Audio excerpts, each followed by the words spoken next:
Hello everyone, आज हम सीखेंगे कक्षा 10वीं गणित अध्याय 5 की प्रश्नावली 5.2।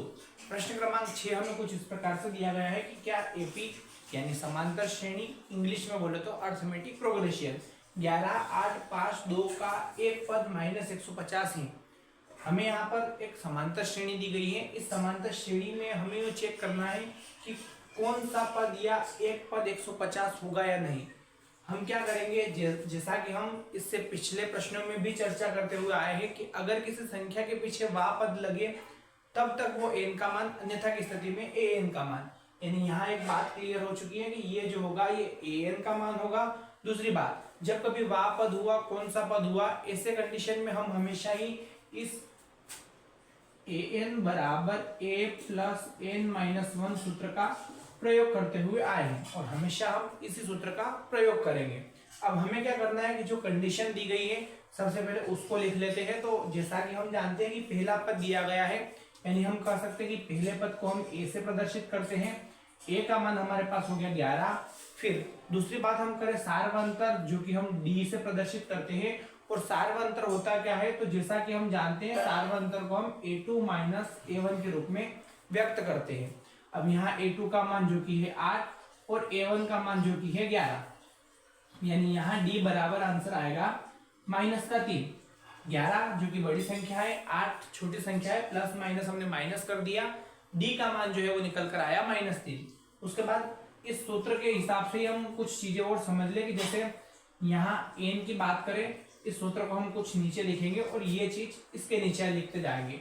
तो n का मान हमें ज्ञात करना है और जैसा कि हम जानते हैं कि किसी संख्या के आगे कौन सा पद लगा हुआ हो तब हमेशा वैसी कंडीशन में ये मान an का रहता है।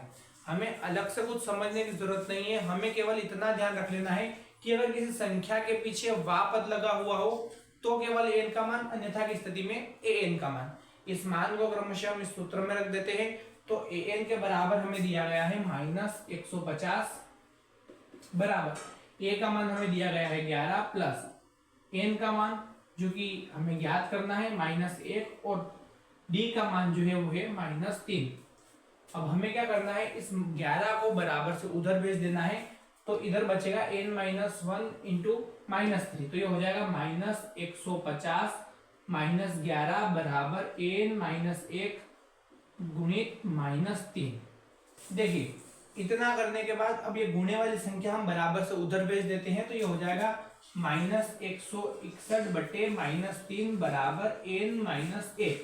यहाँ हम एक बात अच्छे से समझ लें कि यदि बराबर से इधर कोई संख्या गुणे में है और उधर जाएगी तो बटे में होगी, और जो चिन्ह यहाँ पर अगर प्लस का है तो वो उधर प्लस की ही जाएगी, इधर माइनस का है तो वो उधर माइनस की ही जाएगी। इसका हम सोल्यूशन कर लेते हैं, तो माइनस से माइनस कट जाएगा, यानी आएगा 161 बटे 3 बराबर n-1। 3 का भाग इसमें देंगे, 3 × 5 = 15, एक बचेगा 11 जो कि 3 के बाहर में नहीं आते हैं।